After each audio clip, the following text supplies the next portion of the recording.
Hola, muy buenos días. Bienvenidos a EPG Pathshala de Español. Estamos en el paper 9 que se titula Literatura Medieval. Me llamo doctora Alka Jaspal e imparto clases de literatura española medieval en la Universidad Nehru de Nueva Delhi. En este módulo hablaremos de la obra Gran Conquista de Ultramar de finales del siglo XIII. En la producción literaria llevada a cabo en la corte de Sancho IV, se realiza una adaptación de las estructuras temáticas y formales de textos historiográficos y doctrinales de acuerdo a las nuevas expectativas de la época. Por lo tanto, se utiliza la materia de las cruzadas de ultramar en vez de la materia troyana. Se realiza una labor recopilatoria de la materia disponible bajo la mirada y dirección de tanto Alfonso X como Sancho IV y resulta en la gran labor recopilatoria en la forma de la Gran Conquista de Ultramar. No era el único libro pensado en una corte y proseguido en la otra. Tenemos otras obras como El libro del tesoro o la versión amplificada de la General Historia. Se trata de realizar labores que promuevan un sistema de ideas con una red de valores que eran de interés tanto para los nobles como el pueblo general. Por lo tanto, se tiene el escenario de dos monarcas que compiten por su presencia en el ámbito regio como en el literario. Es un relato medieval castellano que contiene una crónica muy novelesca de la conquista de Jerusalén durante la Primera Cruzada. La obra poco tiene que ver en realidad con los libros de caballerías. Esta obra, Gran Conquista de Ultramar, se ha conservado en 4 manuscritos parciales. Unos atribuyen la obra a Alfonso X y otros a Sancho IV.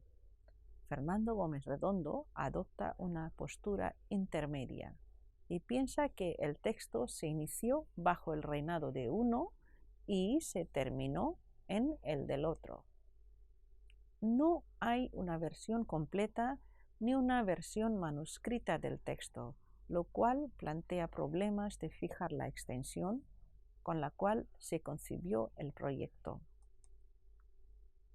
Como elabora Bautista, esta obra, compuesta a fines del siglo XIII, se conserva en 4 manuscritos y un impreso de 1503. Uno de los manuscritos ha sido valorado insuficientemente hasta ahora, aun cuando se ha señalado la posibilidad de que derive de un borrador de la obra. En este trabajo se ofrece una nueva descripción del manuscrito para pasar a discutir su relación con el impreso, señalando finalmente su relevancia a la hora de conocer mejor la composición de la obra Gran Conquista. Se edita en apéndice la última sección del códice con notorias diferencias al impreso y se examinan sus principales características. Data, por lo tanto, entre 1291 y 1295 su primera redacción. El manuscrito más antiguo y también más extenso en el que se nos ha transmitido, comprende de 360 folios, se conserva en la Biblioteca Nacional de Madrid y fue compuesto en el año 1295. El segundo manuscrito también está en la Biblioteca Nacional de Madrid, de finales del siglo XIV, asigna el texto a las órdenes del rey Sancho. Los siguientes son manuscritos P y B, que están en la Universidad de Salamanca, del siglo XV, y el impreso de Salamanca de Hans Heiser de 1503. La relación entre todos estos manuscritos es difícil de corroborar y la crítica sigue con la opinión dividida en la materia. El aspecto curioso es que se adjudique la creación de una misma obra a dos monarcas diferentes. Como dice Gómez Redondo, detrás de cada códice ha de verse un impulso formador distinto que reproduce el pensamiento ideológico o las expectativas de recepción de quien encarga esa concreta copia. Planteada así, la transmisión textual y contando que con el manuscrito 187 puede remitir, si es que no lo es, a un códice del Scriptorium de Sancho IV. Podría pensarse en una composición en 3 etapas.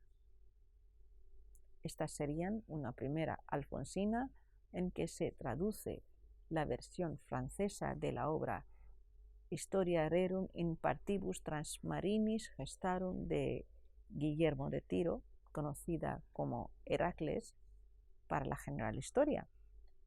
Ya en la corte de Sancho IV se convierte esta traducción en una compilación pseudo-historiográfica.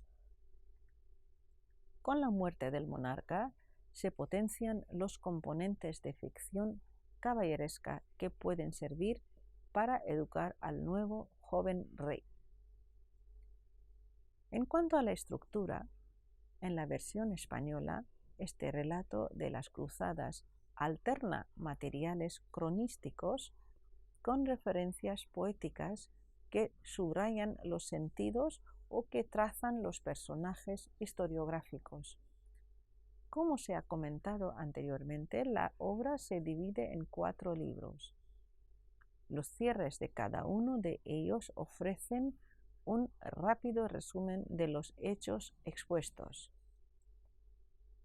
En primer lugar tenemos el libro 1, que compone de 231 capítulos a siguiente manera. Los capítulos 1 a 46 trazan los móviles de la cruzada, habla de Guillermo de Tiro, de la historia de emperadores de Roma y de Sansón de Antioquía. Capítulos 47 a 142 hablan de la historia del Caballero del Cisne. Capítulos 143 a 184 hablan de las mocedades del Godufrey. Y desde 185 hasta 231 capítulos ilustran la ida al ultramar, en encuentro con el emperador y el sitio de Niquea.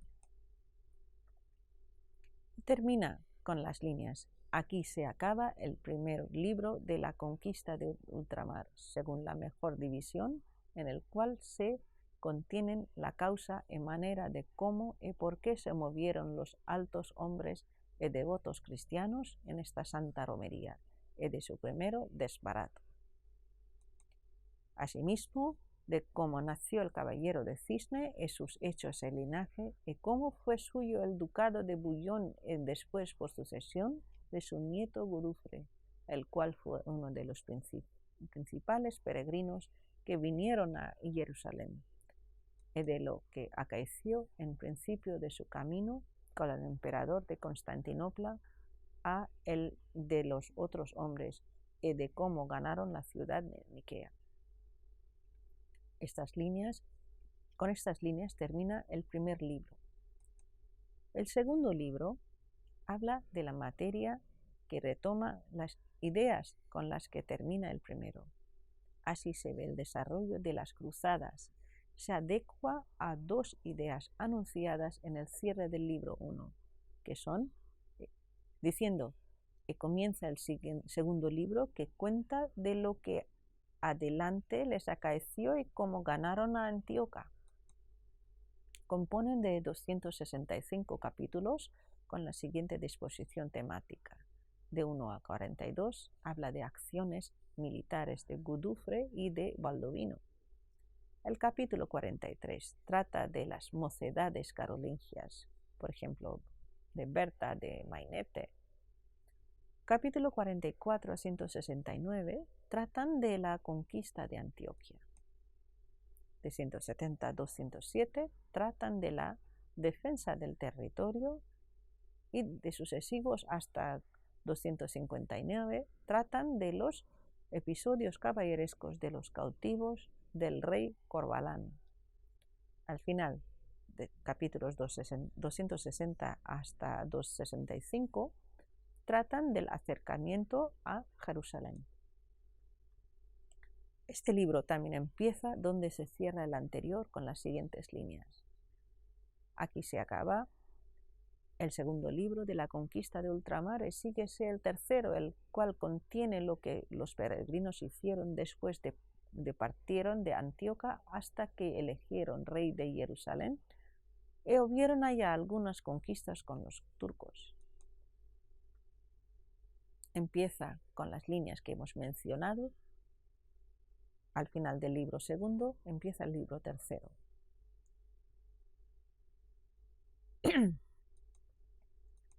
Compone de 395 capítulos con siguiente ordenación temática. De 1 a 78 tratan de la conquista de Jerusalén, de la elección de Godofredo como rey. Y capítulos 79 a 395 tratan de la muerte de Godofredo y sus sucesores. Por último, el libro cuarto compone de 377 capítulos. Se ajusta al trama histórico de Guillermo de Tiro y sus sucesores ya desarrollados en los libros anteriores. Se atiene a la siguiente ordenación. Primeros 116 capítulos hablan y siguen el trama hasta la muerte de Baldovino Niño. Desde los capítulos 117 hasta 377 tratan de los últimos reyes y las cruzadas siguientes. En cuanto al contenido y temas, son aspectos que sobresalen y son muy importantes.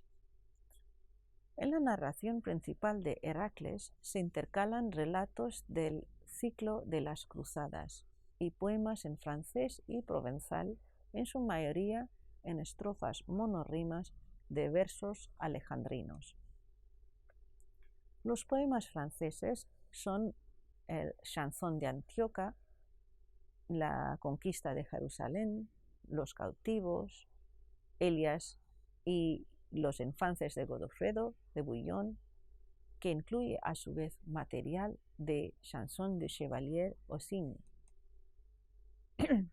Entre las fuentes provenzales se encuentra otra versión de la canción de Antioquia y los cantares de gesta del ciclo carolingio. Se titula Berthe au grand pied, es decir, Berta la de los grandes pies, y el Mainete, los dos relativos a la materia de las mocedades de Carlomagno. El protagonista central de la crónica es Godofredo de Bouillon, que aparece como héroe de la conquista.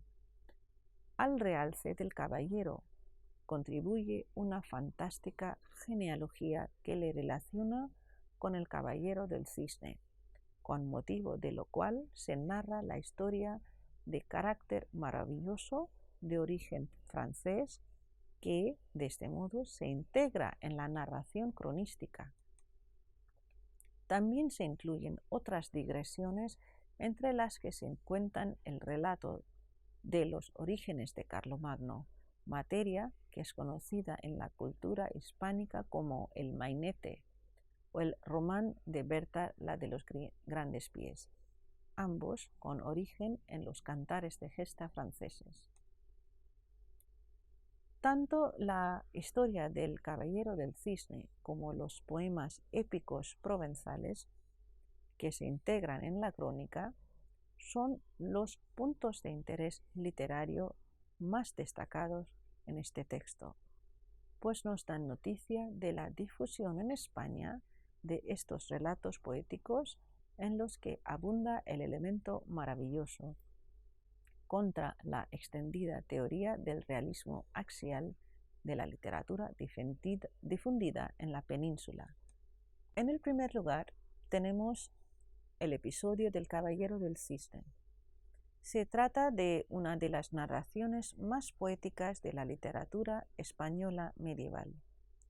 El relato aparece como historia independiente en los capítulos 47 a 188 del libro primero, y su inserción viene dada porque se vincula con la genealogía de Godofredo de Bouillon. El Caballero del Cisne aparece como un antepasado del héroe Godofredo y su vida sigue los lugares comunes del patrón de la narración de la vida del héroe mítico presente en todo el folclore europeo.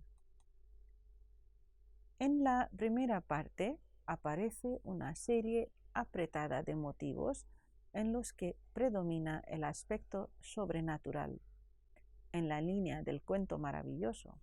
Así aparece el del barco fantasma, sin remos y sin velas, sin otro gobernador, o los niños que, tras quitarles un collar de oro con el que nacen, se metamorfosean en cisnes voladores.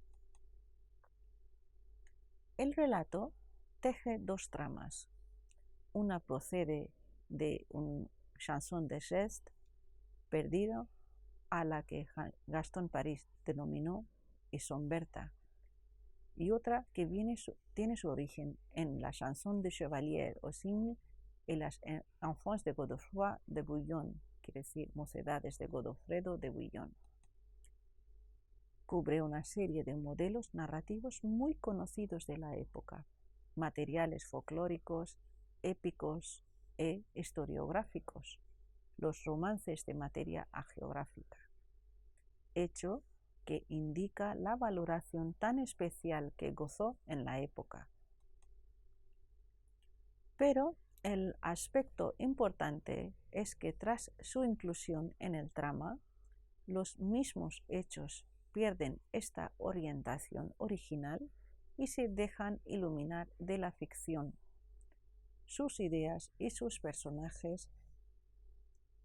Se arranca la historia de acuerdo a estos elementos, pero sigue más allá, con informar de las virtudes religiosas y de los defectos caballerescos que permiten construir un linaje y que luego sigue hacia su perdición.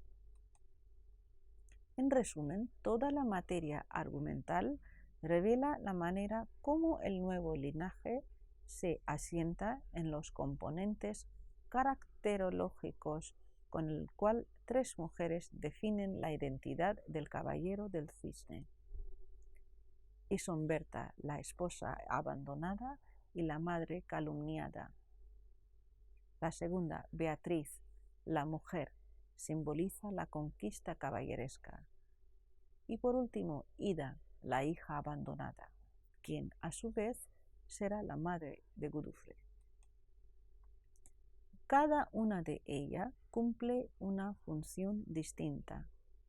Isomberta e Ida comparten no solo las penas, sino también motivos folclóricos y mirabilia, resaltando su imagen como madre de los dos protagonistas masculinos, el Caballero del Cisne y Godofredo.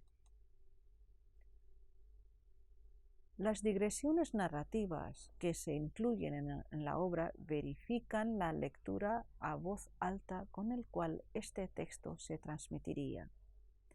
Estas inclusiones iban dirigidas a los oyentes y lectores que eran capaces de valorar y complementar el significado de los hechos históricos, de las guerras, de las cruzadas, junto con las referencias de unos romances ficticios.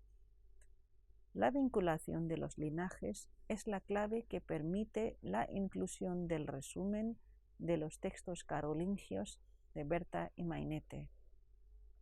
Las escasas referencias de esta materia provienen de textos historiográficos de la época.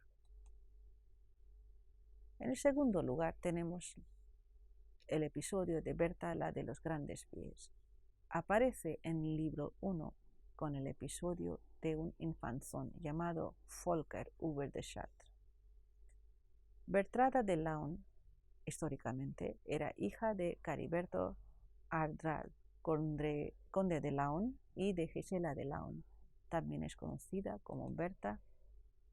Se casó con Pipino el Breve, rey de Francia, en el año 749, tras ser su concubina desde el año 741, y fueron padres de Carlos I el Grande, llamado Carlomagno, en el año 742, y de segundo hijo Carlomán I en el año 747. Era apodada la de pie grande, apodo que proviene del hecho de que tenía un pie más grande que el otro. Es uno de los poemas épicos que forman parte del ciclo de cantares de gesta sobre los orígenes de Carlomagno. Berta es hija de Flores y Blancaflor, reyes de Hungría, y se desposa con Pipino el Breve, de cuyo matrimonio nace el futuro Carlomagno. Pero la misma noche de bodas, Berta había sido suplantada en el lecho conyugal por una sierva, y de esta unión nacen los hermanos bastardos del futuro emperador, se llaman Rainfroid y Henry. Por lo tanto, los núcleos argumentales son estos. En el primer lugar, tenemos el apartamiento de Berta de la corte, que contiene Pipino se casa con Berta, la sustitución en la noche de bodas, traición del ama, condena contra Berta, exige el corazón como prueba. Luego la muerte oculta, en la cual Berta está abandonada en el monte, y luego es salvada por un montero del rey y consigue una nueva identidad. El rey Pipino la descubre, se enamora y engendra a Carlos. El segundo plano es de regreso de Berta a la corte, cual incluye la llegada de Blancaflor a la corte tras la muerte de Flores. Las sospechas de Blancaflor, a la que no le dejan acercarse a la falsa hija. Descubre la traición y plantea el signo de los dedos unidos del pie. Al final se revela la verdad y los escuderos confiesan el abandono de Berta en el monte. Al final ocurre el descubrimiento de la identidad de Berta y de Carlos, su hijo, con lo cual regresa Berta a la corte, consigue su venganza y justicia ejemplar. El romance explora con éxito el entramado complejo de las relaciones cortesanas en las que triunfan la envidia y la calumnia. También es significativo el juego de sentido en este romance, lo cual hace perceptible el público femenino que se sentía plenamente identificado con estos sufrimientos. Varios linajes se juntan en Carlomagno, el de Francia, de España, de Alemania. Y para mayor intriga, la obra cierra con un final abierto. Carlos dicta la sentencia contra la falsa reina y la haya, al cumplir los cuales Pipino quiere ordenar el nuevo reparto de poderes. Pero muere antes de que se aceptara su propuesta de Carlos como heredero en Francia o Alemania. Lo mismo ocurre con Blancaflor, quien al volver a España fallece y el reino se pierde de las manos de Carlos. Berta se diluye como una sombra y al final se queda el héroe Carlomagno abandonado para realizar sus hazañas y mocedades. La segunda obra es el Mainete.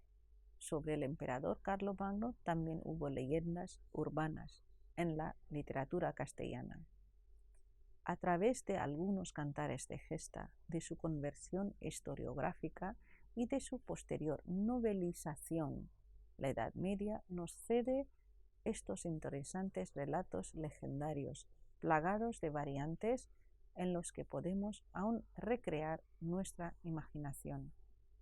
En el Mainete se cuentan las mocedades de Carlomagno. Sus dos hermanos bastardos, Rainfroy y Henry, lo persiguen y éste debe refugiarse en Toledo, donde se enamora. Cuentan que Carlomagno, cuando era joven, tuvo que salir de Francia y pasó un tiempo en Toledo, acogido por el rey moro Galafre. Durante su estancia se hizo llamar Mainete o Mainés. En varios casos, al menos en la edición de Gaston Paris del Cantar francés, que lo relata. La primera crónica general narra con detalle este hecho, bebiendo supuestamente de un cantar épico castellano perdido, al que ya hemos mencionado, el Mainete. No obstante, la leyenda, pese a estar ambientada en tierras hispanas, es también conocida y versionada en Europa, bajo diferentes títulos como Mainet, Carleto, Carl Mainet.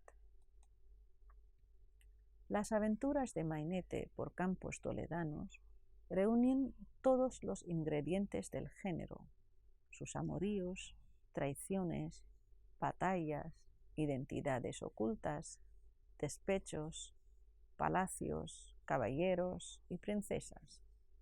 En Toledo reina Galafre, pues padre de la princesa Galiana.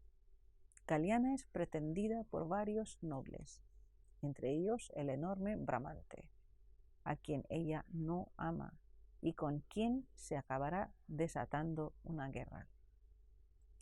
La presencia en Toledo de Mainete y sus compañeros franceses le permite a Galafre aumentar sus tropas, que lucharán junto a su ejército en adelante.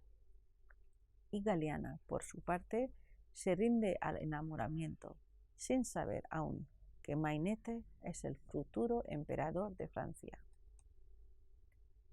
En el segundo libro de la Gran Conquista de Ultramar aparece una versión más resumida del ciclo de la juventud de Carlomagno, en el que aparecen de nuevo materiales de los tres núcleos argumentales que lo componen, es decir, Flores y Blancaflor, Berta la de los grandes pies y el Mainete. La primera alusión española a esta leyenda se encuentra en el Cantar de Roncesvalles, en los versos 54 o 58, que siguen así. Cuando fui mancebo de la primera edad quise andar ganar precio de Francia y de mi tierra natural. Fuime a Toledo a servir al rey Galafre, que ganase a Durandarte large. Ganéjela de moros cuando maté a Bramante. Y más adelante en el verso 64 a 66, y dice: salíme de Francia tierra extraña morare, por conquerir proveza y demandar linaje, acabé a Galiana, a la mujer leale. Este argumento fue prosificado en la historia de España, en los capítulos 597 a 99, aunque los investigadores no están de acuerdo sobre si esta adaptación se hizo de un texto francés o castellano. Los testimonios pre-alfonsíes y el alfonsí representan una línea en la tradición del Mainete independiente del resto de los textos conservadores en Francia, Alemania e Italia, la cual parece remontar con pocas modificaciones al texto original. Los testimonios franceses, italianos y germánicos aparentan derivar, en cambio, de una versión refundida posteriormente, aunque no hay acuerdo sobre el origen y la forma poética originaria de la versión a la que remontan estos textos hispánicos.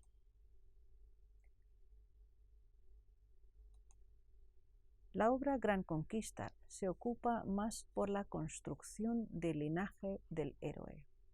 En este caso, la inclusión de estos temas está menos justificada, pues se vinculan a un caballero cristiano llamado Folquet, cuyos antepasados maltrataron a uno de los hermanastros de Carlos, llamados aquí Manfred y Carlón.